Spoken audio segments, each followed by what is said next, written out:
BTR सरकारनि मोनसे बाखनायजाथाव हाबाफारि। BTRनि CEM प्रमद बर'आ त्रिबान्द्रम जिल्लानि आरायानाद गामि पन्चायतजों सामलायजानाय गंसे गुदि फरायसालिखौ नायदिंहैदोंमोन।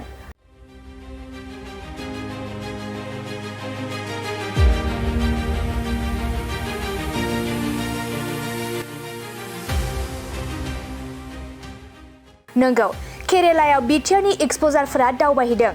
BTR सरकारनि थान्दै हान्जाया रायजोनि गामियारि सोलोंथाइ बिथिङाव गामि पन्चायतफोरनि बिहोमाखौ बुजिनो थाखाय त्रिबान्द्रम जिल्लानि आरायानाद गामि पन्चायतजों सामलायजानाय गंसे गुदि फरायसालियाव दावबायहैदोंमोन।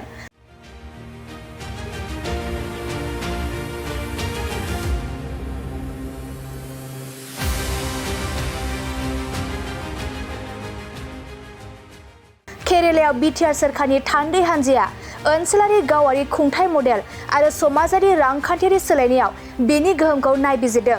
लोगोसे बेयाव BTR सरकारनि नायदिंहैनायनि थांखियानो जादों BTR ओनसोलाव गुदि थाखोनि खुंथायखौ गोख्रों खालामनो थाखाय BTRआव बेबादि मडेलफोरखौ मावफुंनो हागोन ना हाया बेखौ संदाननाय।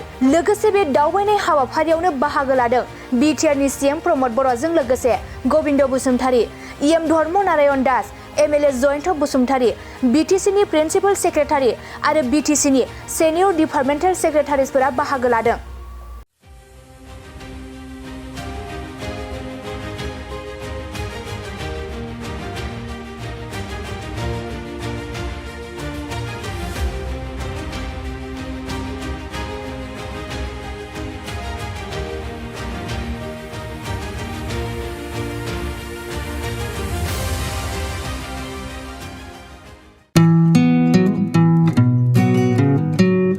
गोजोनथाव खौरां, नोंथांमोननि थाखाय मोनसे गोजोनथाव खौरां लानानै फैदों।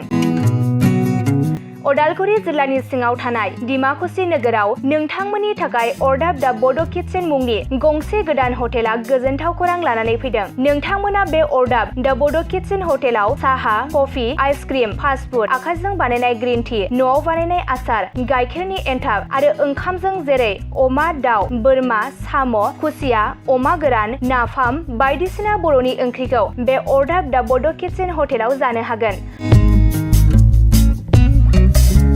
अरदाब दा बड' किटचेन हटेला डिमाकुसि सेन्ट्रेल बेंकनि खोलाहा बर'आ रेडिअ मबाइल गलाजों नांजाबनाय। सोरबाफोर अरदाब दा बड' किटचेन हटेलाव बायदिसिना जामुं आदार जानो थाखाय सिगांग्रो अर्डार हरनोब्ला नैबे 8135967290 जामबुं नाम्बाराव कल खालामनानै बुकिं खालामहरनो हागोन। गोजोनथाव खौरां, अरदाब दा बड' किटचेन हटेलाव गोबां न'आव बानायनाय मोजां जाग्रा आदारखौ मोननो हागोन।